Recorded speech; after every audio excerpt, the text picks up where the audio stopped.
Well, hello everybody. Pastor Jason here, one of the pastors at North Park Church here in Columbus, Nebraska, and very grateful once again to be bringing your life group lesson to you. And we are back to our Fearless series. So the Fearless banner behind me at this point totally makes sense that it's there. So we're going to jump right into it. This is the 9th installment of our Fearless series. And, talking about Joshua leading the Israelites and pulling a lot out of this story as it pertains to fear or fearlessness. And this week we are concentrating on Joshua 3, verses 12. Wait for the airplane to pass.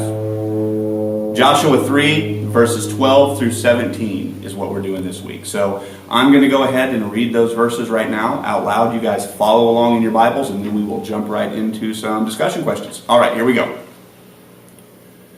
Now therefore take 12 men from the tribes of Israel, from each tribe a man, and when the soles of the feet of the priest bearing the ark of the Lord of all the earth, shall rest in the waters of the waters of the Jordan shall be cut off from flowing, and the waters coming down from above shall stand in one heap. So when the people set out from their tents to pass over the Jordan, with the priest bearing the ark of the covenant before the people, and as soon as those bearing the ark had come as far as the Jordan, and the feet of the priest bearing the ark were dipped in the brink of the water, now the Jordan overflows all its banks throughout the time of harvest, the waters coming down from above stood and rose up in a heavy heap far away at Adam, the city that is beside Zarethan, and those flowing down toward the sea of Arabah, the salt sea, were completely cut off. And the people passed over opposite Jericho. Now the priest, bearing the ark of the covenant of the Lord, stood firmly on dry ground in the midst of the Jordan, and all Israel was passing over on dry ground until all the nation finished passing over the Jordan. Okay, so really, really cool stuff there. Really amazing stuff that the Lord is doing to get the Israelites moving, to allow them to fulfill His will. So question number one, just a broad question, big question. What stands out to you from our key verses today? Talk about that now.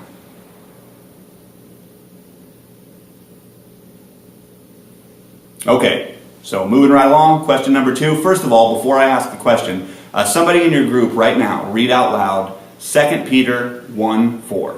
Do that now, and then we'll get back to the question. Okay, so 2 Peter 1:4 says, "Through these He's given us His very great and precious promises, so that through them you may participate in the divine nature, having escaped the corruption in the world caused by evil desires." So, how do we see that verse played out in the story that we just read? Pray about that and talk about that now.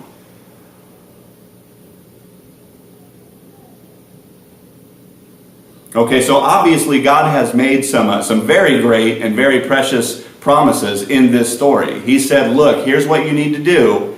And it might sound incredible, but God is saying, do what I say, and I will stop these waters from flowing. I will rise them up. I will allow you to pass. Very, very great and precious promise, which absolutely allows the Israelites to participate in His nature, to move forward.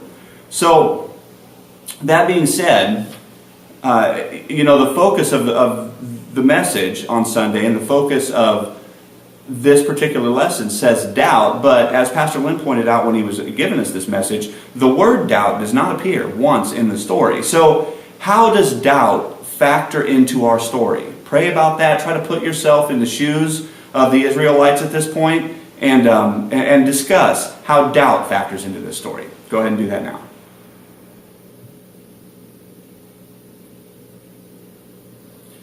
Okay, so even if they don't mention the word doubt, God is asking them to step into some potentially fatal waters and move into some potentially fatal land. So, of course, there's going to be concern about how this is going to turn out. Now, fortunately, they're going to step into the water. They know God's character. They trust God. They have in their minds the amazing things that they've seen the Lord do in the past. Therefore, they know they can trust Him when He says step into the water. But there of course is going to be some doubt. There's going to be some doubt weighing on them before they take the initial step. So that's doubt factoring into our story. Now, as I mentioned, these guys had obviously seen God do some miraculous things in their lives, and obviously they were aware of that. They were thinking of those things.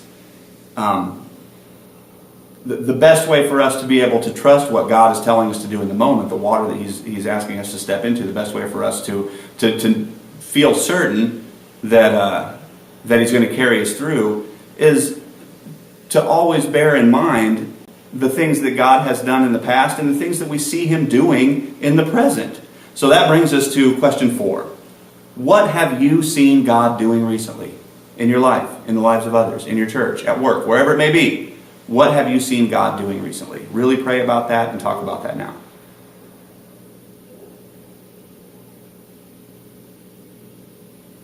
Okay, so question 5, the big kahuna here. What water is God telling you to step into today? He was telling the Israelites, step into this water and then these amazing things will happen and I will get you through. Of course, it looked scary initially. It looked impossible. But they knew that God was trustworthy and that He would make good on His promise. So what water is God telling you to step into? What's He telling you to step into? And then He will part the waters for you, get you through.